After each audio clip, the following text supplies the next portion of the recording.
personality. Who you are as a person. What are your intentions? And isn't that what we're talking about? Like you making all these better things about, like educating people, setting up like the whole. And like one thing I'm really passionate about is something that is sad but actually happens in my community is still FGM. And what's FGM? No, I know what it is. I don't look at me like that. You're like, what is this idiot talking about? I know. I mean, it's 2019.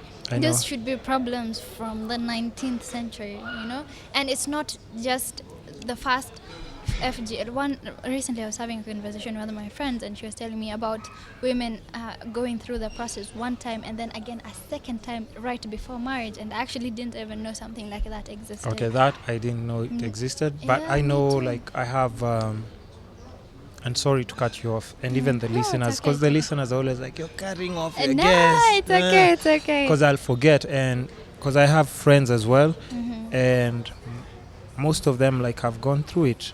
And some, like, even at this day and age, they still tell me, yes, we stay in Nairobi and everything, but when a certain time comes, we have to go back to Nini for that process, and then I'll come back and I still don't get it, why you would do it now, but don't really understand why even the women would. I think it's, being brought up in, and it has nothing to do with religion, it's just culture, like our old Somali African culture. And it's sad that just because our ancestors did something does not mean we have to continue with it. If it's outdated, we need to accept that it's outdated and stop it. Yeah. And I feel like that's one thing that really bothers me, and that I would like start a campaign towards stopping, and maybe like start educating the people, going to the places where it's still practiced and talk to the women and give them information and ensure they make an informed decision before they do anything. But how do you think men from your community will take that? There might be some backlash, but at the end of the day, it's about doing something that you believe in and feeling, doing something that is right. And if you're confident enough and you truly believe that you're doing the right thing, no matter what the amount of backlash you get, you will still have the energy to go on with your mission. So basically, you didn't go through that process? Well, our time was different when we were younger, back in the 90s. But I feel like today, like if my mom were to give birth now, she can never allow her daughter to go through that. Yeah, because definitely, like we've said, it's all about like right now, like the education system, cultural differences, all these things that we are going through are completely different from what? Very different. So somebody doesn't have, and now that we just brought this up, like even if you go to like coastal community, western community, Kisi community is also even very popular with that, right? Back in the day, like when I was studying history in high school, like things that were common in most of our Kenyan, African cultures was FGM, like it was a common practice of most of these tribes. So it's not just like a Somali thing, but generally African, I would say. And it's something that, I feel like a lot of women don't have, they're just being told, oh, this is something that is right, this is something that every woman has to go through, like if you don't, you'll be an embarrassment to your family or whatever. It's important to let them know that they don't have to go through that, like, just give them the right information. But here's the thing, how do you deal with that? Because here you're staying in your parents' house, and they're like, yo, you need to do this, or otherwise move out. So you see, it's yes, you can highlight and talk about it, but I don't even think it's up to the young girls as much, because it's not their call. It's not their call. So I think the people who are supposed to be educated on this, it's the parents. Generation. Yeah, true. Because the kids don't have a choice. They're not asked like, yo, do you want to, or no. They're forced into it. They're forced into it. So I feel like it's important, like an idea I had was to have like a congregation of older men and have an older man talk to them, have a congregation of older women, have an older woman talk to them, and younger women have a young woman talk to them, someone they can relate to. And all this, the older man, the older woman, and the young woman, they all have the same intention, the same information, and they relay that to the people that are in their age group. And I feel like that you'll be able to pass information, because imagine me as a young woman going to talk to a group of elder men like who are in their 50s and 60s. Will they? Especially Somali, first of all. This Somali guy, be like, what does no, he know? What it's model. What is this model telling us? So, but if I can give that information to an older man who understands, and then he portrays it to them, and actually it would. And I think you'd be, because do we have a spokesperson for that? In Kenya, I haven't seen one. In Somalia, I have. But in Kenya, I think people are just assuming, it's the tradition is gone, it doesn't happen anymore, but it does happen. It does, because I was having this conversation with my friend, and we were talking about how, and I'll keep bringing it up in like so many other podcasts, about the teenage pregnancy in Kilifi. I saw that. 14,000. Yes. You know, I got so shocked. It's 14,000, come on. And all these girls are like underage, under 18. Between 10 to 19. 10. Yes. 10 years old. But now put into consideration this. When they're getting pregnant, who do you think is getting them pregnant? It's not their age mates. It's older people. Yeah. And we're talking of 14,000 counted incidents. In only one county? Yes. Yes. Like I was like, does that mean like everybody there is like, you see a kid, like she has a baby. You see somebody, like each house has like a baby. Every guy. It's scary, but now you have to understand it's, to them, it's normal, because you have like those women who actually send their girls to go to the beach, link up with tourists to make money. Some are just like not taken advantage of, because they think it's normal. You see, they're not even forced. Normalized it. Yeah, so like even kids who are like 14, they think they're supposed to be sleeping doing with. That, so to them it's normal. And somebody sent me a DM. I've just even forgotten like their name. I wish I could remember their name. I show you the DM. They sent me a DM because they've been doing an outreach program there, talking to young girls and everything.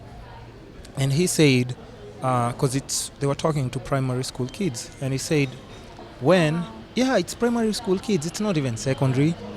Primary. And you know, like us, like in secondary, like people are being told about sex and education and those things, and people are giggling. In secondary, these are kids who are in primary. So he said during a break, they were walking on the beach, just taking the kids out and just talking to them more and everything. And as they're walking by the beach, they see some of their classmates who are like between class 5 and 6 there, having sex with beach boys, who are old beach boys on the beach. That is sad. But that's what they do during break time. Like us, how during break time we go and play with games, doing like 3 sticks. Bars. I was very good actually in 3 sticks and everything. So as people are doing that here, out there, this is what those kids are doing. But to them, it's not something that's wrong. See, that's what they do. Because if it's grown into. Yeah. So to them, it's like there's nothing wrong with what they're doing. They're just like, it's kawaida. Like even if a grown-up passed there, they're like, come on, these guys are, this happened. Like, hey, those guys are having sex and that's it. But it's a kid and a grown-up. But to them, it seems, but it's a whole cultural thing that we're talking about. So if you look at it like properly when you hear, it's like, that is sad. Yeah. Because these kids will grow up and maybe go now to high school, and now probably they're supposed to come now to the city, but by the time they get to the city, like mentally, their state of mind is just not where it should be. They don't even like respect themselves as women, because they know they're supposed to be, this is what I was brought here on earth to do. But so it's good when you've brought that up, because you are very educated, well spoken. Of course, beauty is a plus, because now You know how Kenya operates. That's how you get you can get like people's attention, like, okay, so now, no, I'm not saying like in a bad way. I'm just saying that, it's a plus in everything that you're doing. It just goes in line with like the beauty thing that you're also trying to approach and everything. It helps you get to where you're going. And like young girls, you can be able to communicate to young girls because they'll be like, okay, here is this person who has all these qualities and she's approaching this in this kind of way and she's preaching this, so it definitely must be something that works. And we can look up to her and even admire and want to be like her. And I feel like if you never brought up that issue, 14,000. I would have never known about it if it wasn't for this. Every time I'm telling people, they're like, what? But it's just think 14,000. And even when they reported it in the news, it was just like casual news, like 14,000, and then see, that's it. But I keep bringing it up so that everybody who's living here, they're like, something needs to be done. Something needs to be done. Something needs to between change. The ages of 10 to 19. And the kids at that age are very vulnerable. And they can be taken advantage of very easily. They're very gullible. They still don't have enough information or experience to know what's right or what's wrong. And at that age, they need guidance more than anything. And I feel like someone needs to do something about it. And Kenyans, how we say, like how I'm saying now, someone needs to do something about it. Everyone will say someone needs to do something about it, and no one will actually do something. But I said, like, at the end of the year, I'm planning to do like just something, because I've brought it up way too many times. So I don't know what exactly is. Whatever you do, kindly involve me. And I want people who can just talk and communicate about it. And sometimes something as simple as holding a conference and bringing someone to talk to them and relay information does go a long way. And that's all you need to do. That's all. But now people are talking about it, but no one's actually talking to them. We're just talking to ourselves about it. So we'll see how it goes, but definitely that's on my books as well. But even like you've said, it's also really good, like you already have like things in place that you would want to actually do once I have the platform to do them. Sure. You can take that. Definitely. Thank you. So it's also important to just it just shows that you have, and even the way you're talking about it, it's something that you actually care about. Something that happens, something that's very close to home, and I've seen it happen myself, so it's one thing that I wish was different in the world. Listen, it's unfortunate, but it's always it starts with us. What can you do about it? Because like you've said, you can just keep somebody needs to do it, but it won't change. So as much as we have like all these other things, social pressures that we need to meet, like you need to get your career on check, you need to get your own personal growth. Personal growth. Oh, you're getting old. There's that pressure of marriage, and which brings us to the next topic. Thank you. Thank you for taking us there. Thank you for taking us there. Thank you very much. I cannot appreciate this anymore. But you initiating this conversation now. Let's go to that, because we've talked about like so many other things, and like I told you, my podcast is all about balance, health, wealth, love, and happiness. And all those things are like just everybody has like a different story, but they apply in everybody's life. I mean, you can be happy, but what if your health is not intact? Sure. You can be happy, but what if you don't have like that person that you want to spend the rest of your life with, or even just love from like just your family and friends? All those little things, mental well-being, where the happiness will now sink in. All those things come to play. But I didn't bring it up.